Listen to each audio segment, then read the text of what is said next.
सध्या राज्यामध्ये बीडचं प्रकरण हे चांगलंच चर्चेत आहे। सरपंच संतोष देशमुख यांची निर्गुण हत्या करताना आरोपींनी जो क्रूरपणा दाखवलाय त्यामुळे सध्या राज्यामध्ये आरोपींविरुद्ध संतापाची लाट उसळली आहे।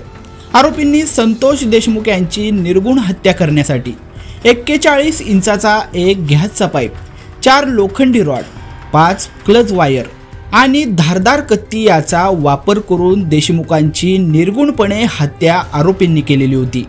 या आरोपींची कोर्टामध्ये सध्या सुनावणी सुरू असताना या निर्गुण हत्येची कहाणी ऐकून कोर्ट सुद्धा सुन्न झाले। काल कोर्टामध्ये सुनावणीच्या वेळी नेमकं काय घडले हे पाहण्यापूर्वी तुम्ही आमच्या चॅनलवर नवीन असाल तर लगेचच यस प्राईम न्यूजला सबस्क्राईब करा आणि त्यानंतर बेल आयकॉन दाबायला मात्र विसरू नका।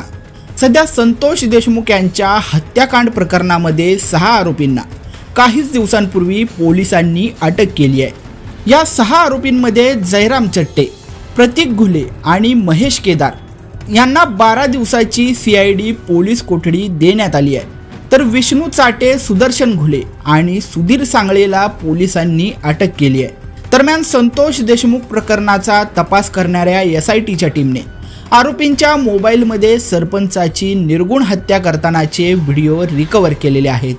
देशमुख यांना मारण्यासाठी कोणती हत्यारे वापरण्यात आली, त्यांना कशा प्रकारे टॉर्चर करण्यात आलं याची इत्थंभूत माहिती SITच्या टीमने न्यायालयामध्ये दिलेली आहे। सरपंच संतोष देशमुख यांचे प्रथम अपहरण करण्यात आल्यानंतर आरोपींनी त्यांच्या हत्येसाठी 41 इंचाचा गॅसचा पाईप, ज्याची एक बाजू कर्दोळ्या मुठाने तयार केलेली होती, तसेच लोखंडी तारेचे 5 क्लच वायर बसवलेली एक गोलाकार मूठ, एक लाकडी दांडा तसेच तलवारीसारखं एक शस्त्र, तर 4 लोखंडी रॉड आणि एक कोयता अशा हत्यारांचा वापर करून संतोष देशमुख यांची निर्गुण हत्या करण्यात आल्याचं SITच्या टीमने कोर्टासमोर सांगितले। आरोपींनी कशा प्रकारे संतोष देशमुख यांचा छळ करून त्यांची निर्गुण हत्या करतानाचा संपूर्ण घटनाक्रम हा कोर्टासमोर सांगताना कोर्ट देखील या निर्गुण हत्येचं वर्णन ऐकताना सुन्न झालेलं होतं। त्यामुळे किती क्रूरपणे आरोपींनी सरपंच संतोष देशमुख यांना संपवले याची माहिती आता समोर येत आहे।